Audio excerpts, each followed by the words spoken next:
Hello, how are you doing there? A couple of days ago, we went to see The Batman. Um, Now, I went into this with a completely neutral perspective. I've not read anything up on it. The only things I knew were obviously Robert Pattinson was playing Batman, Colin Farrell was playing the Riddler, fucking the Riddler, Penguin. Um, and that's pretty much it. I knew Zoe Kravitz was playing Catwoman or Selena Kyle. Um, But yeah, beyond that, in terms of what was going on in it, anything of that ilk, I've not even seen the trailer. I don't think I may have seen it once at the cinemas previously, but I'm not sure. But anyway, so waiting to see it, and um, it was different. Like I said, I didn't go with any expectations, but it was different to previous interpretations of Batman that I've seen. I've not seen any of the like the Justice League stuff, like Batman v Superman or anything. I was immediately on board because purely from the opening title, being like a superhero film, Batman film, you'd expect kind of big bombastic opening titles and whatnot. Nothing of the sort. It was like a flash of the title of the film, the Batman. No music or anything. No like big bombastic beats or anything like that. It just like popped up and then I think there's like some classical music going, maybe a little bit of classical music. I'm not sure. I can't remember now. And that struck me as very, not that I'm an expert on it, but kind of French new wavy. I don't know if I'm right about that because I've bog all fucking idea about French new wave and stuff, apart from like bits and bobs I've read. Um, but yeah, what struck me with this was it is completely film noir.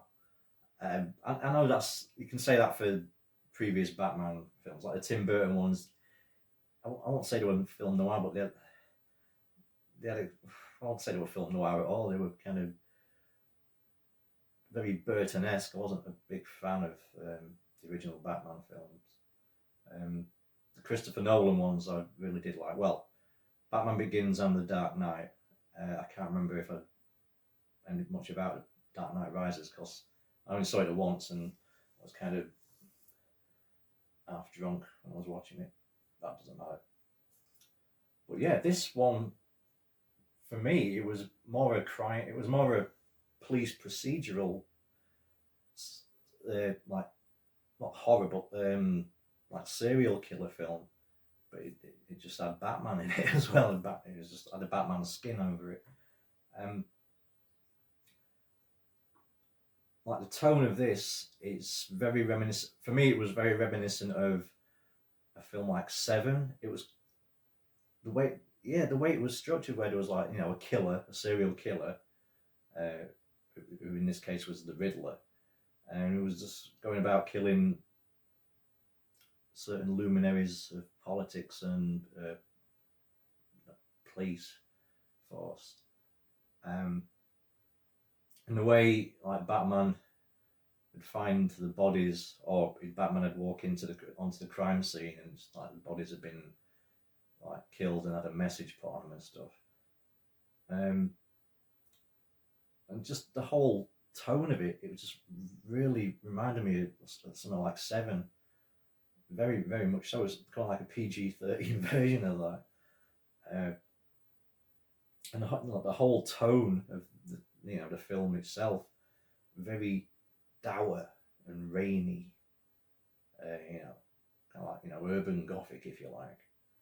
And not only that, it was also very stripped back for a Batman film because if you think of Batman, it's you know big action to an extent and gadgets and shit. None of that here. There was barely any action in this. I mean, there was a few fisticuffs here and there, a car chase that was very average car chase. It wasn't spectacular in my opinion. Um, then I guess at the end there was a bit more bits and bobs, but this was mainly like I said, a crime, like a procedural police thriller in the vein of Seven. But yeah, I was on board from the get go because it opens, Robert Pattinson's narrating, and it's got shots of him riding around on his bat bike through the rainy streets of Gotham, and Something in the Way by Nirvana starts playing, like doom, doom, doom, doom, doom, as he's going through this monologue. And it just really captured this. Oh, I keep saying dour, but it really set the tone. It's like, oh shit, okay, this is what we're gonna be doing then. Okay. The thing with this movie, it clocks in at it's like 2 minutes shy of being 3 hours long. I'm assuming that's including the end credits. Well, it will be. But you could have done this in 90. The story is about 90 minutes worth of story, maybe hour 45. But it's stretched out over 3 hours, so there are like big gaps between any kind of anything, like any kind of plot revelation or story arc or progression. I struck me as being a bit strange because they used to cut films down if they were like long, so they could get more showings per day in the cinema. I mean, they did it with Aliens. They cut a big like 20 minutes out of that, that got restored in a special edition. Cobra, Stallone fucking cut an half hour out of that and completely changed the film just so he could get an extra showing per day in the fucking cinema. But now they're fucking making films where they've got like 90 minutes worth of film and just expanding it to 3 hours. I don't mind that. I like slow burn. It's just this that parts of it that weren't even burning. It was just fucking dragging. Then they'd like reignite it a bit and it'd burn a bit more. So yeah, the overall story, nothing particularly spectacular about it. It was very, like I said, very very plodding, and revelations weren't anything major. Could kind of guess what was coming. Saying that, I did like this film. I know it sounds like I'm bagging it out a bit, but I'm just like ass backwards when it comes to like stuff sometimes. So yeah, but that aside, the look and the feel of this film, I really did enjoy. Like I said, it's very dour film noir, but it feels very enclosed as well. Even like the bits, even city bits, it's you see Gotham a lot of the time in the background out of it, like the apartment windows and stuff. Or when you do see him outside in Gotham, it's dark, so you can't really see a great deal of background. I mean, there's a few shots here and there of like the city, like there's like one bit where these bombs start going off. But yeah, that coupled with like it always seemed to be raining or grey skies, it felt very claustrophobic, I guess, or just very, very, just very tightly. Yeah. What was I saying? Oh, and also, apart from that, the whole look of the character of Batman, like the bat suit, like in previous incarnations, the bat suit's always been very sleek, but in this, it looks like it's been like made at home, cobbled together by Bruce Wayne on a sewing machine and whatnot. It's like the helmet parts, leather and stuff, and it's like armor and bits and bobs, and it's very I won't say minimalist, but it's got that kind of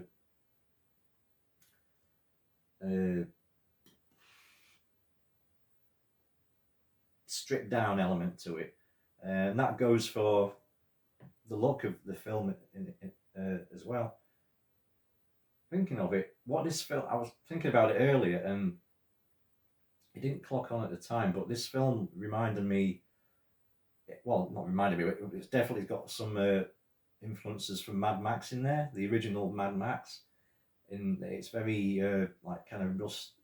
It's very gritty and grimy and like rusted metal and stuff, and even the Batmobile in this when I first saw it on the screen when it first comes out, I thought, it looks like Mad Max Interceptor. It does. It just basically looks like a muscle car. It's totally like stripped down interpretation, because all previous Batmobiles have been fucking like supercar bullshit things, haven't they? But this one basically just looked like the Interceptor, but with a big like bonkers bat engine in it.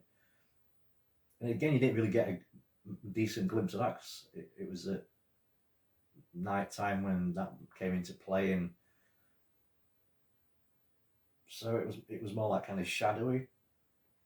I mean, there's a line in the film where during Robert Pattinson's, I think it's his opening monologue, where he says, "I don't live in the shadows, I am the shadows." I knew he was going to say that, by the way, because he pauses between, "I don't live in the shadows," and but he's going to say, "I am the shadows," and he did, Not that I'm saying the script was predictable. I'm just saying, sometimes you can guess these things. But yeah, and also like the Batcave itself, that was all kind of very, that and Wayne Manor. Even Wayne Manor wasn't as grandiose and opulent and big as what it had been in previous incarnations of Batman. In this, it felt very, what's it reminded me of? I don't know, but the architecture was very kind of jaggedy and kind of churchy. Not like Gothic, but in a very industrial way, like kind of rustic, not really rustic, rusty maybe. And so yeah, that's where I got. Oh, also the music as well. It's got like a bit bum bum bum bum bum bum bum bum bum bum. That reminded me music in Mad Max to a degree as well, because that's all very kind of bombastic as well. Because there's one scene where she's had to chasing the penguin, like a car chase, and penguin flips over, and then it's got a point of view shot of the penguin's POV of Batman coming towards him, and it's upside down, so the Batman's walking towards him upside down with like fire behind him. I thought that was a very good shot, and they had that music playing over it. And also, the other element of music in this was very kind of like a surreal kind of horror thing, of that whoa, like these little flourishes here and there. That music gave it a kind of a ghoulish sensibility, but also and also it had those tones of like the dark, gritty crime serial killer film, which this is as much as anything. Especially the Riddler. I'll mention the Riddler. I thought the guy that played the Riddler was really good. The Riddler's barely in it as actually being on the screen. I mean, we see him mostly in, because he films himself killing these people, so we see him mostly through that. But the Riddler reminded me of the killer from 8mm Machine, because he had this like weird fucking like mask thing on, like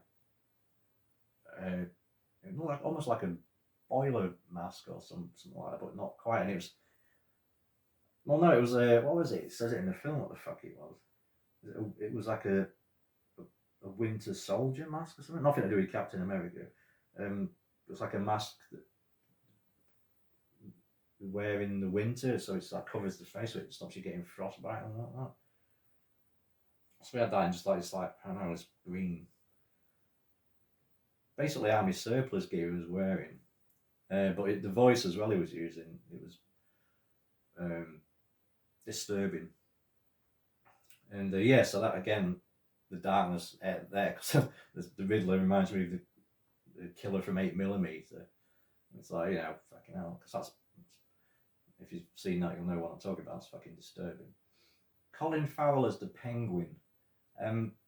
He did a good job. He's an excellent actor. I love him in, Phone Booth, Minority Report, Tigerland. But I'm just thinking, you can't tell it's Colin Farrell because he looks fuck all like. Because they put like he was in makeup for 4 hours every time he's doing a penguin scene. Because they had to make him look like a balding, wrinkled, older dude, and he did. So you cannot tell it's Colin Farrell. So I'm thinking, well, what was the point of casting him? Why didn't they just cast someone that looks more like that? And save having asked about with prosthetics and makeup and shit. That's not to denigrate his performance. I mean, he was great in it. You know, I mean, you could tell if you could tell it was him when he's in his voice sometimes. You could kind of tell it was Colin Farrell. But besides that, yeah. What was it? Oh, it's the Paul Dano who played the Riddler. Yeah, you don't really get to shine until like the final scene after he's been caught and Batman's questioning him. I just thought that was really good. It was just the way he spoke, the way he delivered it. It was creepy as disturbing. I'll tell you what. This reminded me of as well as Seven. I was sat watching it. I'm thinking, this is Max Payne, or this is how a movie adaptation of Max Payne should be. I mean, the tone is exactly Max Payne. The look is to a degree, it's exactly Max Payne-ish. Like, that's filmed wow. Like the games, obviously. I'm not talking about that fucking Mark Wahlberg film, which I've not seen, but Mark Wahlberg, whoever fucking cast him as Max Payne is a fucking Max twat. Performances in this were good, but one thing that grated me was Lieutenant Gordon, because everything he said, it was in the same monotonous, sinister manner, and he kept pointing stuff out as kind of fucking obvious. Well, obvious. There was one bit where they're listening to this recording, this mafia boss strangling this chick or choking her out, and you could tell by these horrible noises she was making that she was probably being strangled. And fucking Lieutenant Gordon goes, "Oh my god, he strangled her." It's like, fucking hell. Yeah, great. And there's other bits where Batman sat reading this thing. I can't remember the exact details of it. They're both reading it, and then when it's like a bit of important dialogue comes up, Lieutenant Gordon starts reading it out loud, and it reminded me of John Hannah in the Mummy. So every time one of the 10 plays kicked off, John Hannah would start reciting the legend of that particular play, saying, "Oh, and the sky turned to blood, and every 10th son's arsehole turned to sand," and all that. It just reminded me of that. It just felt ham-fisted, and like I said, like everything he says in it, he says it in that same time. You know, it's "Oh my god, he strangled her." It's like, "I'm gonna go and get a coffee. Does anyone want a donut?" He doesn't say that, obviously, but I'm just saying that it could be anything he says is in the same. It's that sinister tone, and it just grated with me. There's barely any gadgetry in this. He's got like his contact lenses that films and records stuff, and he uses his bat hook at one point. But as far as much else, there's no utility belt bullshit in this, I don't think. Oh, he has. At one point, his cape turns into like one of those things that people base jumpers wear. You know, if they jump off a building or a mount or a cliff, it's got like webbing under there, and then his cape turns into that, which was a bit out of place considering how I mentioned earlier his costume, uniform, whatever you want to call it, bat suit. It was all very kind of like it'd been cobbled together, like it was kind of a more realistic, I guess you could say, looking thing. And all of a sudden, his cape does this magic thing when he shrugs. It's like, well, couldn't you do that by accident when if you sneeze or something, and you turn into the base jump thing? But yeah, that's nitpicking. I mean, I could nitpick a lot of stuff in this film, but I'm not gonna. Zoe Kravitz as Selina Kyle. I don't think she's ever referred to as Catwoman in this. She mentions like cat, like the bat and the cat at one point, but I don't think everyone directly refers to her as Catwoman. And no one really refers to Batman as the Batman. There was one thing at the beginning when he's saved this dude and beats up a load of these thugs. One of them says, "Who are you?" and it was like reminiscent of the original Tim Burton film. And I was expecting it to say, "I'm Batman," but he says, "I'm vengeance," and that's how Catwoman refers to him throughout the film. He goes, "Hey, vengeance," and that. I think he is known as the Batman, like in like headlines and such, but he's never really, and he don't refer to himself as the Batman. I don't think. That's it. Um, but like I was saying, Zoe Kravitz as Selena Kyle. Yes, she was cool. Very very good performance, and you know she looked fucking hot. I thought their chemistry was pretty good as well. Robert Pattinson and Zoe Kravitz. Because that was another thing that reminded me of Max Payne, because she was like kind of the femme fatale, but a femme fatale partner, unofficial partner of Batman, because they were, you know, solving this crime together. Oh fucking hell, yeah! Andy Serkis as Alfred. Um, yeah, it's fine. He's a good actor and such, but he was barely. The Penguin was barely in it as well. I don't think I said that. The Penguin was more of a henchman for this mob boss played by John Turturro. But at the end of the film, it kind of sets the Penguin up as he's going to be the one that takes over and becomes the new crime boss of Gotham. Because I read upon it after I'd seen it, and apparently there's like 2 sequels planned for this and 2 HBO Max spin-off series. I'm guessing one of them's going to be Catwoman. I'm pretty sure. I don't know if she'll pop up in the sequels, the film sequels, but she rides off at the end, disappears into like the smog. I think she's going to get her own fucking series, isn't she? If there's be a couple of spin-off series. What was that? Oh yeah, fucking Andy Serkis as Alfred. Very much carrying on from the Sean Pertwee school of Alfred. I mean, I've not seen Gotham, but I know he plays Alfred in it. It's all very, "Howdy, Master Bruce, you little can. Apples and pears, tit for tat, I live in town." And Andy Serkis is very much that. Yeah, but he's hardly in the film either, But like I said, yeah, Penguin's hardly in it. Like I said, he pops up now and then, but he's just like the right hand man of this mobster boss. But like I've already said, they set him up as having a greater role in the sequels. And of course, you'd assume anyhow, because he's one of the classic Batman villains, isn't he? He's the Penguin.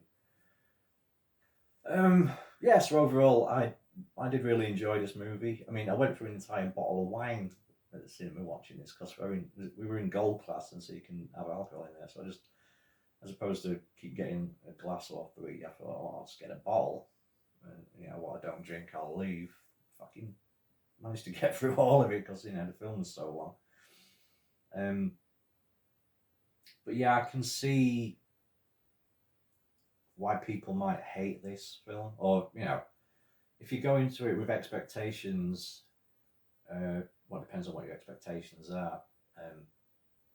But if I'd gone into this from being a fan of the previous Batman films, I reckon I might have been a bit let down, or maybe angry about what the fuck, because it was, like I say, it's a procedural thriller / psychological horror to an extent, just as like a PG-13 version of that.